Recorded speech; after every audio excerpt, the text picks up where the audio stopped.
आइए हम लोग इस इबादत को शुरू करें। खुदावंद यीशु मसीह के करीब जाएं और खुदावंद की शुक्रगुजारी मांगें और दुआ करें। ज़मीन और आसमान के बनाने वाले प्यारे सच्चे जिंदे खुदावंद, आज के इस मुबारक और शिशा मेरे खुदा जब आपकी वेदी पर हैं, इस इबादत को आपके हाथों देते खुदावंद चाहते इस इबादत बड़े बरकत दीजिए और आपके रूपा को रात पर इस इबादत को चलाने पाए और इन सब बातों से खुदावंद सिर्फ आपके नाम को वफा मिल जाए और आपका नाम चलाता हमारे देश में दुनिया में चैन में शांति बनी रहे। जो बीमार है मेरे खुदा के बीमार को आप चंगा कर दें। दुआ को सुन लिया, धन्यवाद यीशु मसीह के नाम में, आमीन। आइए हम लोग खुदा की इबादत में और आगे बढ़ें और खुदा की महिमा में हम लोग एक अच्छा गीत गाएं।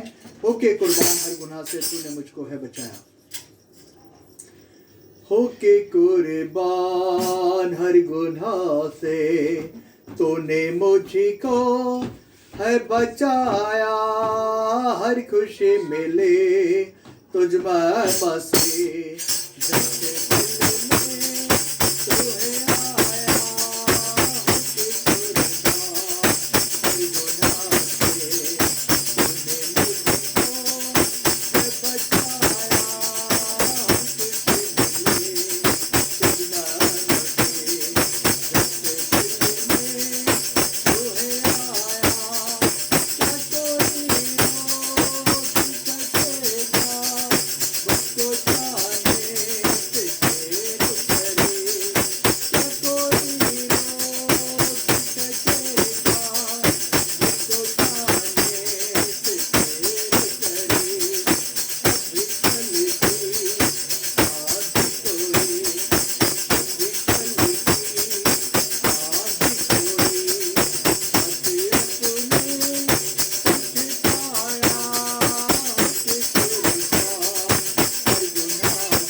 खुशी मिले तुझ में मसीह। जब से दिल में तू आया निश्चित रूप से खुदावंद यीशु मसीह, जब मेरी आपकी ज़िंदगी मेरे आपके जीवन में जब आ जाता है तब तमाम दुनिया की खुशियाँ और तमाम बरकतें मुझे आपको मिल जाती हैं।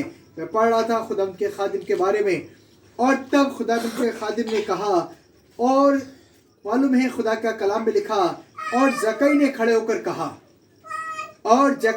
होकर कहा यदि किसी का मैंने अन्याय करके एक भी रुपया ले लिया है तो मैं उसको 4 गुना वापस फेर देता हूँ, और यदि अपनी आधी धन संपत्ति कंगालों को बांट देता हूँ। मैं जकई के बारे में विचार कर रहा था और मैं ये सोच रहा था, जिस जकई ने इतनी मेहनत से सर्दी गर्मी बरसात मौसम खराब तमाम प्रॉब्लम तमाम परेशानियां, बट इतनी मेहनत से पैसा इकट्ठा किया हुआ पैसा एकदम अचानक से ऐसा क्या हुआ कि जक्कई उन सारी चीजों से तौबा करने लगा और कहने लगा ये सारी चीज मेरे लिए कूड़ा करकट है, बिल्कुल बेकार है। मेरे भाई और मेरी बहन, जब मेरी आपकी मुलाकात जिंदे खुदावंद यीशु से हो जाती है तब यही निर्णय होता है जो जक्कई का निर्णय है। और जक्कई कहने लगा मैं ये सारी चीज मेरे लिए बिल्कुल बेकार है। वो पैसा जिसके लिए बड़ी मेहनत करी, बड़ी मशक्कत करी, आज ये पैसा इसको बेकार नहीं लगने लगा।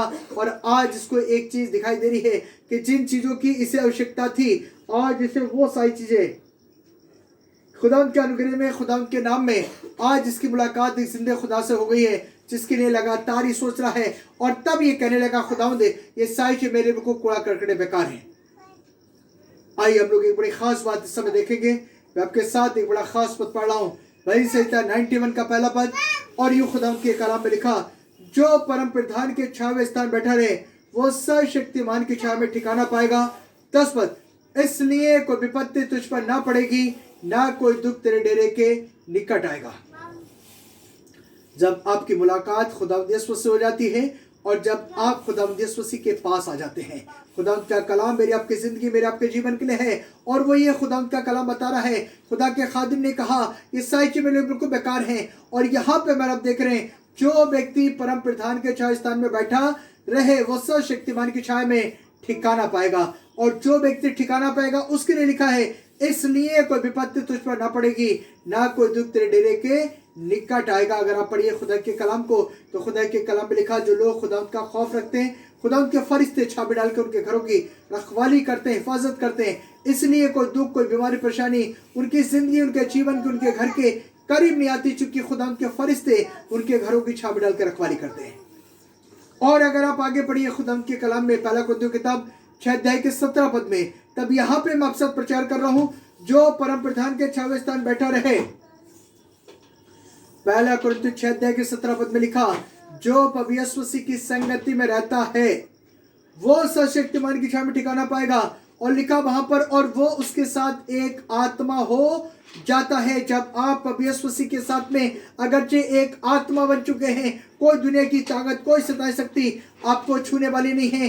कब कि जब आप खुदावंद यीशु मसीह के साथ में एक आत्मा बन चुके हैं, जब आप खुदावंद के साथ एक आत्मा हो चुके हैं, कोई दुनिया की ताकत आपको छुएगी। और खुदा का कलाम आपकी जिंदगी, आपके जीवन के लिए है। आगे खुदा कलाम में लिखा, और तेरे निकट 1000 और तेरी दाहिनी तरफ 10,000 गिरेंगे, लेकिन खुदा के कलाम में लिखा और वो तुझ तक ना पहुंचेगा। मेरे भाई और मेरी बहन, आप डर रहे हैं, आप घबरा रहे हैं, आप व्याकुल हो रहे हैं, डरिए, घबराइए नहीं। पर खुदा का कलाम आज की शाम आपकी जिंदगी के लिए है। तेरे निकट 1000, तेरे दाहिने 10,000 गिरेंगे, लेकिन वो तुझ तक ना पहुंचेगा। मालूम है क्यों? क्योंकि जो व्यक्ति परम प्रधान के छाया स्थान बैठा रहे वो सर्वशक्तिमान की छाया में ठिकाना पाएगा। और जो व्यक्ति खुदावंद की इबादत करे, शुक्रगुजारी करे, खुदावंद के गीत गाए, खुदावंद की महिमा करे, उसके लिए खुदा के कलाम में लिखा है कि कोई विपत्ति उसकी जिंदगी, उसके जीवन में नहीं आएगी। और वो व्यक्ति भला चंगा आनंदित रहेगा। और ये सब कब होगा? जब आप खुदावंद के पास आ जाएंगे। खुदावंद के कलाम में लिखा, यहोवा के खोजों का हृदय हर्षित और आनंदित हो, और जो उद्धार चाहते हैं वो निरंतर कहते रहें, परमेश्वर तेरी बढ़ाई हो, परमेश्वर तेरी बढ़ाई हो, परमेश्वर तेरा धन्यवाद। हम चाहते तो हैं आनंदित रहें, हम चाहते तो हैं खुशहाल रहें, लेकिन क्या हम ये कहना चाहते हैं खुदा बाप तेरी बढ़ाई हो? और खुदा के कलाम को पढ़िए, वहीं से 27 अध्याय 4 पद में लिखा, दाऊद कह रहा है, एक बार मैंने यहोवा से मांगा है, उसी के यत्न में लगा रहूंगा कि मैं जीवन भर खुदा उनके घर में रहने पाऊं। मेरे भाई और मेरी बहन, मुझे नहीं मालूम आपने क्या मांगा है, मुझे नहीं मालूम आप कौन से स्थान में बैठ रहे हैं, मुझे नहीं मालूम आप किस स्थान में बैठने की बात कर रहे हैं, लेकिन खुदा का कलाम आज की शाम मेरी आपकी जिंदगी के लिए है। जो परम प्रधान के छाया स्थान बैठा रहे वो सर्वशक्तिमान की छाया में ठिकाना पाएगा। इसलिए कोई विपत्ति तुझ पर न पड़ेगी और ना कोई दुख तेरे डेरे के निकट आएगा। खुदावंद के कलाम में लिखा, क्योंकि खुदावंद का कलाम जिंदा है, खुदा कभी ना बदलने वाला खुदावंद है। और गिदोन कहने लगा, प्रभु विनती सुन, यदि खुदावंद हमारे साथ होता तो हम पर ये तमाम प्रॉब्लम नहीं आती। प्रॉब्लम की बात यह है कि खुदावंद हमारे साथ नहीं है, खुदावंद ने हमें छोड़ दिया, खुदा ने हमें त्याग दिया। और खुदावंद के कलाम को पढ़िए, स्वर्गदूत ने कहा तो अपने इसी बल में चलाया और खुदावंद तेरे साथ है। मेरे भाई और मेरी बहन, आप किस जगह में हैं, किस क्षेत्र में हैं, किस जगह में जा रहे हैं, कहाँ बैठे हुए हैं, इसका कोई महत्व नहीं है। महत्व एक बात का, और वो ये, खुदावंद यीशु से आपसे प्यार करता है और वो चाहता है कि आप बिल्कुल सुरक्षित रहें। क्या आप खुदा में, खुदा के अनुग्रह में, खुदावंद की बेदी बैठना चाहते हैं, क्या आप ये निर्णय लेना चाहते हैं, खुदावंद चाहे कुछ भी हो जाए मैं आपके साथ बना रहूंगा, खुदावंद यीशु मसीह मैं आपके साथ बैठना चाहता हूँ। अगर आप ऐसा करना चाहते हैं, आप बैठने की बात कर रहे हैं खुदावंद की बेदी पर, अगर आप खुदावंद के करीब आने की बात कर रहे हैं, तो एक बड़े खास मैसेज आज की शाम आपकी जिंदगी के लिए, आपके जीवन के लिए। और देखिए मैं आपके साथ एक बड़ा खास पद पढ़ रहा हूँ। अगर आपके पास खुदा का कलाम है तब आप जरूर से निकाल लीजिएगा मलाकी की किताब।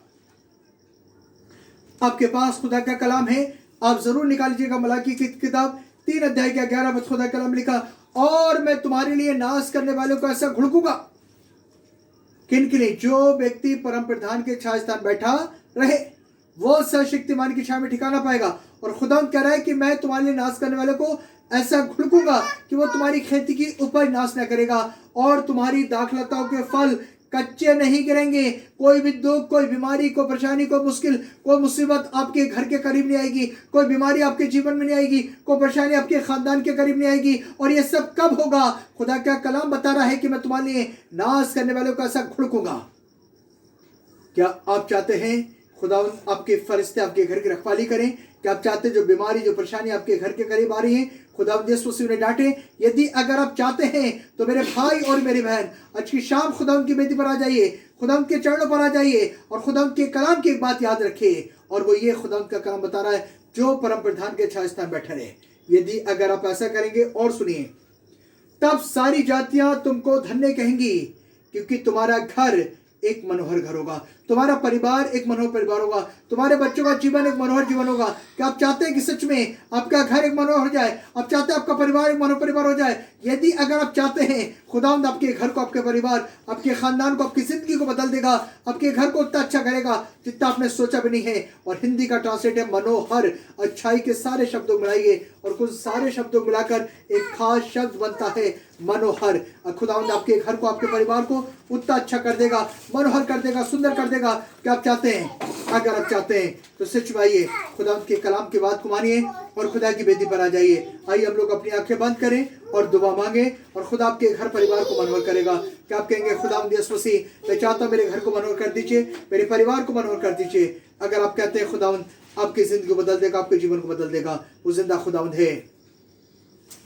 जमीन और आसमान के बनाने वाले प्यारे सच्चे जिंदे खुदावंद, आज की इस मुबारक और अच्छी शाम जब आपकी वेदी पर हैं, इन तमाम अजीज भाई बहनों के लिए दुआ करते मेरे खुदा, आसमान से अपने हाथ बढ़ा दें, एक एक बीमार को चंगा करे मेरे खुदावंद यीशु मसीह। आपका कलाम हमारी जिंदगी जीवन में 100 गुना फल लाए खुदावंद यीशु मसीह। अजीज भाई बहनों के लिए दुआ करते खुदावंद, हर एक का घर, हर एक का परिवार, हर एक की जिंदगी जीवन आपके कलाम तब इनका घर एक मनोहर घर होने पाए, और इन सब बातों से खुदावंद आपके नाम को महिमा मिल जाए। लगातार संभालिए, बड़ी बरकत दीजिए।